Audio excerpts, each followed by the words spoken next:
Assalamualaikum warahmatullahi wabarakatuh. Nama saya Aulia Nabila dari kelompok 2. Di sini saya akan membacakan tugas PPKN yang berjudul Hakikat Pokok-pokok Pikiran Pembukaan Undang-Undang Dasar Negara Republik Indonesia tahun 1945.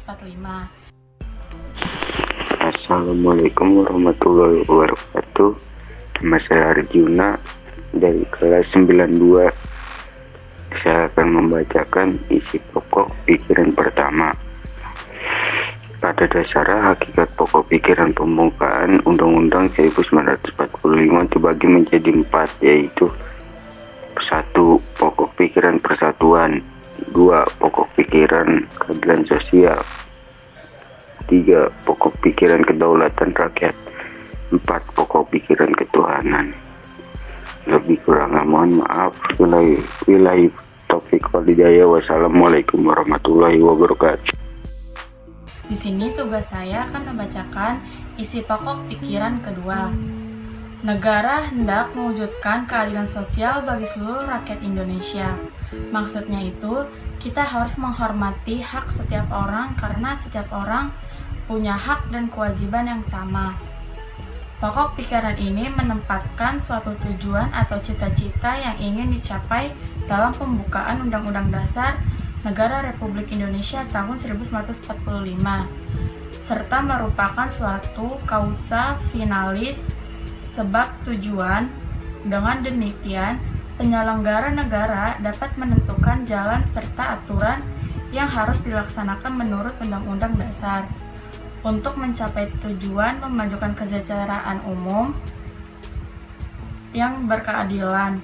Pokok pikiran kedua ini hendak mewujudkan keadilan sosial yang didasarkan pada kesadaran bahwa manusia mempunyai hak dan kewajiban dalam kehidupan bermasyarakat. Sekian dari saya. Wassalamualaikum warahmatullahi wabarakatuh.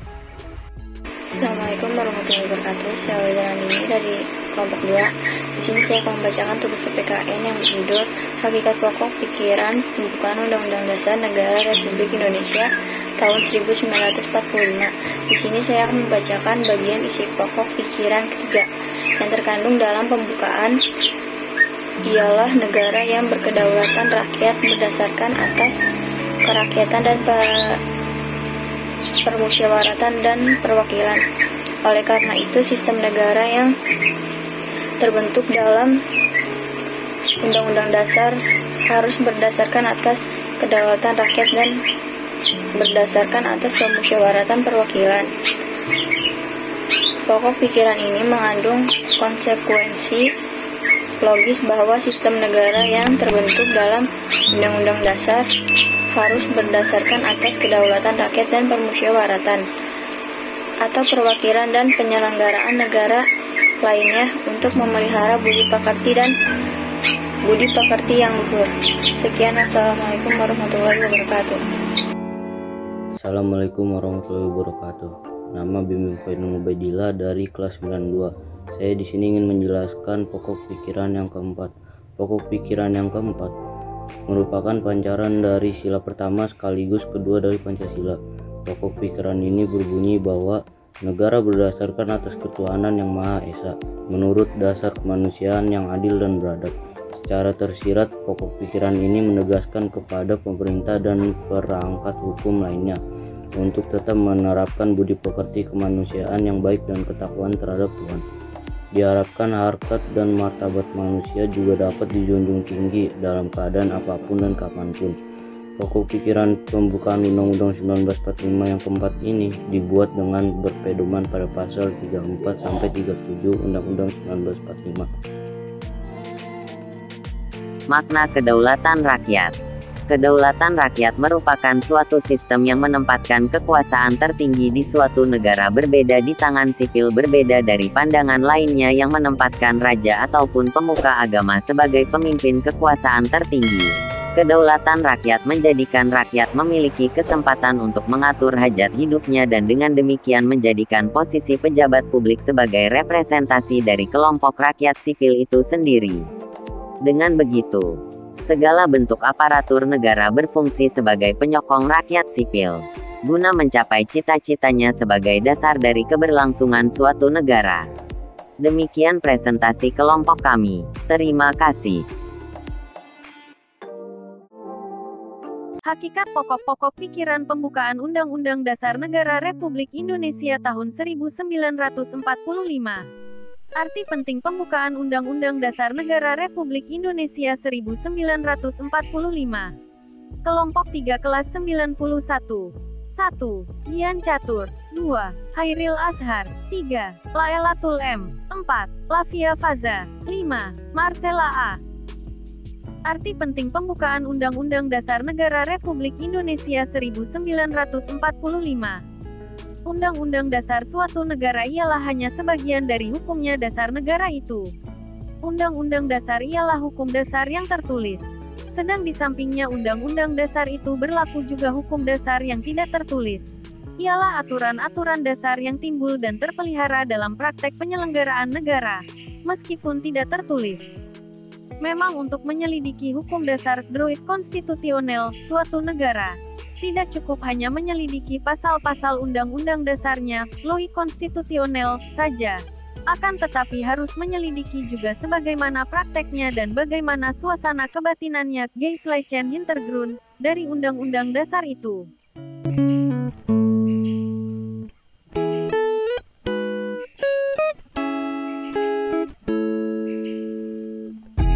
Undang-Undang Dasar negara manapun tidak dapat dipahamkan kalau hanya dibaca teksnya saja. Untuk dapat mengerti sungguh-sungguh maksudnya Undang-Undang Dasar dari suatu negara, kita harus mempelajari juga bagaimana terjadinya teks itu. Harus diketahui keterangan-keterangannya dan juga harus diketahui dalam suasana apa teks itu dibikin.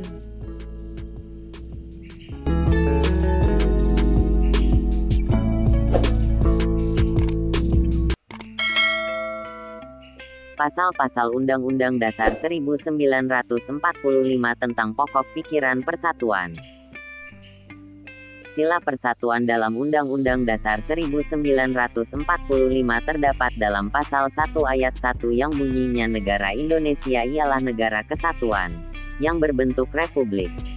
Pokok pikiran ini berbunyi bahwa, negara melindungi segenap bangsa Indonesia dengan berdasar atas persatuan. Pokok pikiran tersebut jelas menyatakan bahwa negara siap melindungi bangsanya serta seluruh wilayah Indonesia dari paham-paham individualistik ataupun golongan. Pasal-pasal lain yang terdapat dalam pokok pikiran persatuan adalah Pasal 18 ayat 1, Pasal 24 ayat 1, Pasal 25A, Pasal 27 ayat 3, Pasal 18B ayat 1 dan ayat 2. Pasal 22E ayat 5, Pasal 30 ayat 1, 2,3, Pasal 31 ayat 5, Pasal 32 ayat 2, Pasal 35, Pasal 36, Pasal 36A dan 36B, Pasal 37 ayat 5. Pasal-pasal Undang-Undang Dasar 1945 tentang pokok pikiran keadilan sosial. Negara hendak mewujudkan keadilan sosial bagi seluruh rakyat Indonesia.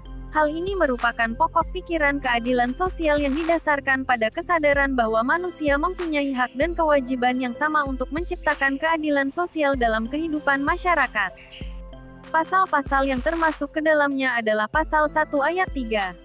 Pasal 18A ayat 2, Pasal 23 ayat 1, Pasal 27 ayat 1 dan 2, Pasal 31 ayat 1, 2,5, Pasal 32 ayat 1, Pasal 33 ayat 3, Pasal 34 ayat 1, 2,3.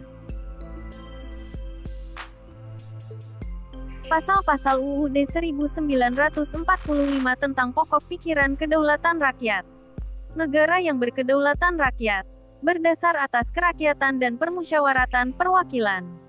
Hal ini menunjukkan bahwa sistem negara yang terbentuk dalam Undang-Undang Dasar Negara Republik Indonesia 1945 haruslah berdasarkan atas kedaulatan rakyat dan berdasarkan permusyawaratan perwakilan.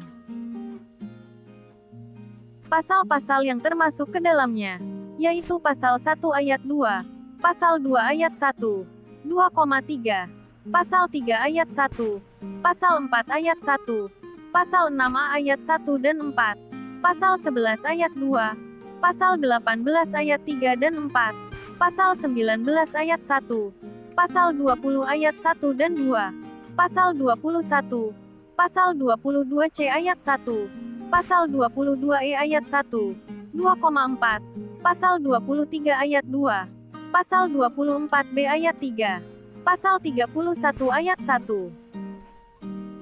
Pasal-pasal Undang-Undang Dasar 1945 tentang pokok pikiran ketuhanan yang Maha Esa. Negara berdasarkan atas ketuhanan yang Maha Esa, menurut dasar kemanusiaan yang adil dan beradab. Secara tersirat pokok pikiran ini menegaskan kepada pemerintah dan perangkat hukum lainnya untuk tetap menerapkan budi pekerti kemanusiaan yang baik dan ketakwaan terhadap Tuhan. Pokok pikiran pembukaan Undang-Undang Dasar 1945 yang keempat ini dibuat dengan berpedoman pada pasal 34-37 Undang-Undang Dasar 1945. Salah satu sila ketuhanan dalam Undang-Undang Dasar 1945 terdapat dalam pasal 29 ayat 1 yang bunyinya negara berdasar atas ketuhanan yang Maha Esa.